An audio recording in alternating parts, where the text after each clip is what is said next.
What comes to your mind when I say North Korea? This man or his nuclear weapons? Do you know North Korea is called the Hermit Kingdom? It is the world's most isolated country, the world's most secretive country. North Korea is pitch dark if you look at it from space. It is short of electricity, short of food and money. You aren't allowed to use the internet or keep a pet, travel outside the country, make international calls, wear blue denims, take a hot shower at home, or even use contraception. The Democratic People's Republic of Korea is anything but a democracy.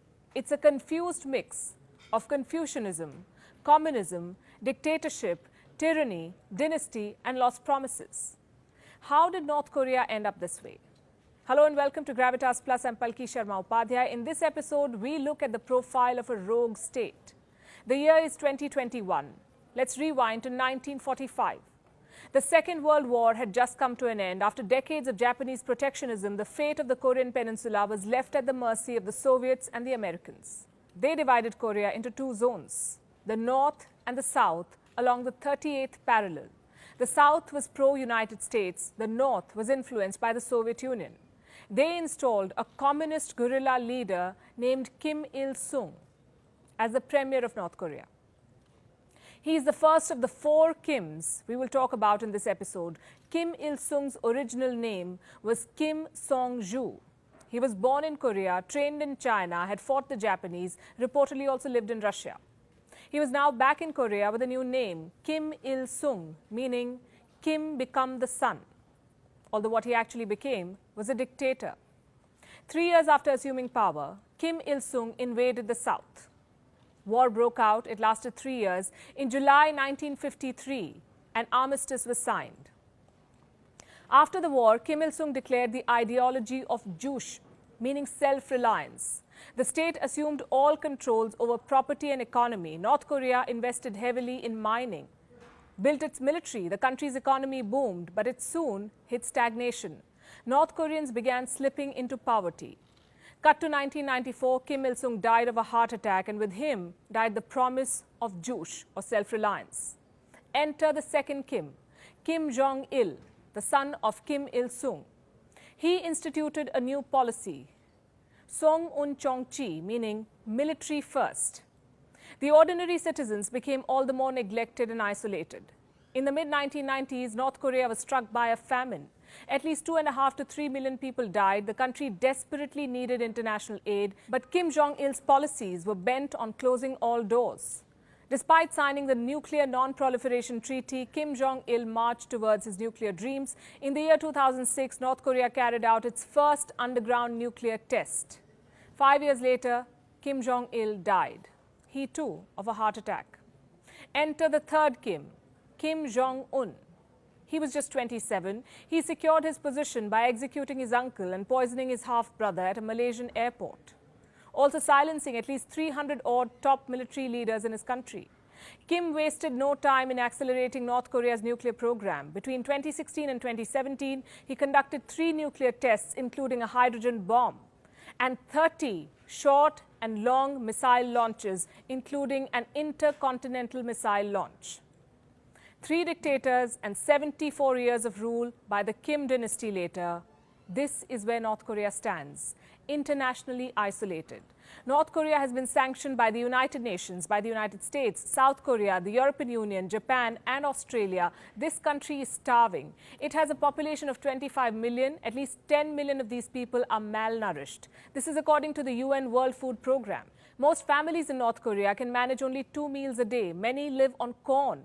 The pandemic has worsened the situation. North Korea relies on China for almost all of its external trade. In January 2020, Pyongyang sealed its borders. Between June and September, the country was hit by severe flood. By August, North Korea reduced imports from China by almost 75%. In October, North Korea said the Wuhan virus can spread through migratory birds, animals, snow, and even the yellow dust blowing into the country from China. As we speak, North Korea does not have enough food to feed its people. Kim Jong-un has banned all emergency aid. No one dares to contest Kim's policies. North Korea hero worships its supreme leader. People shed tears at the glimpse of Kim Jong-un. The psychophancy has paved the way for some really absurd policies. North Koreans were recently forced to give up their pet dogs so that they can be used for restaurant meat. North Koreans have been told to produce 200 pounds of human manure a day to fertilize the soil and revitalize the country's economy, and I'm not joking. In 2020, Kim Jong-un issued a ban on pet ownership. He called it a quote-unquote tainted trend by bourgeois ideology. There is a world of difference between the life of an ordinary North Korean and the exorbitant lifestyle of its dictator. Kim spent $33,000 on American alcohol and more than $95,000 on German wine in 2016. The caviar he eats is imported from Iran. His coffee is flown in from Brazil. While his people starve to death, Kim eats steaks of Kobe beef, buys Christian Diors for his wife, spends upwards of $3.5 million on lingerie for his pleasure squad, owns an $8 million yacht, a fleet of over 100 cars. I wonder where he drives them. North Korea has 25,554 kilometers of roads, but only 724 kilometers are paved. Parents are banned from naming their children Kim Jong-un. Only 14 hairstyles have been approved for North Korean women. Men are not allowed to grow their hair longer than 5 centimeters. This country has no parallels in today's world. A lot of what North Korea is today has to do with its obsession with the US. Do you know North Koreans refer to Americans as big noses? Kim Jong-il wanted to avenge the Korean War. The Kim dynasty believes the only way to ensure history does not repeat itself is by building fear. Hence the nuclear program. Nukes are also Pyongyang's way of negotiating with the world. The recent examples include the Singapore and Vietnam summit between Kim Jong-un and former US President Donald Trump.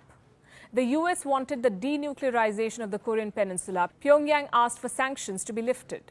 For once, the world thought this was the beginning of a thaw.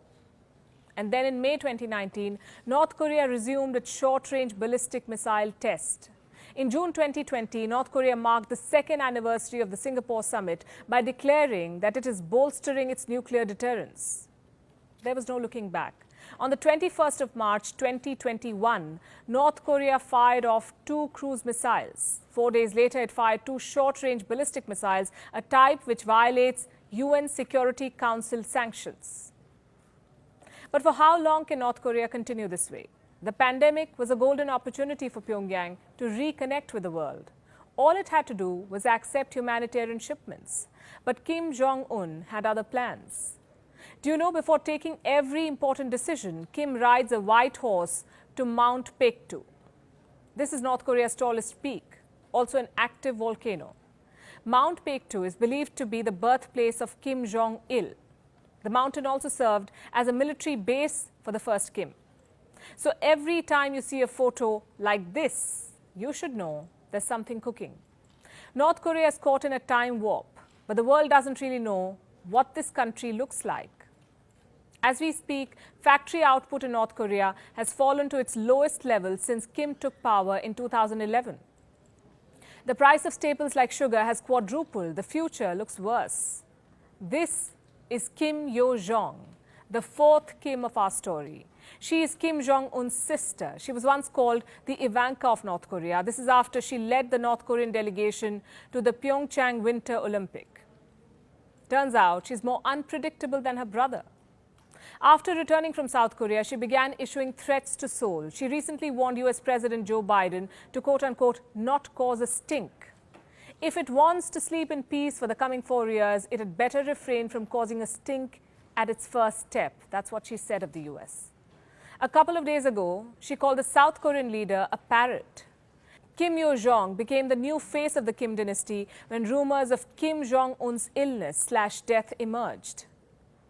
Is she the future dictator of the Hermit Kingdom? In all probability. The 4th Kim, too, seems bent on driving North Korea further away from civilization and globalization.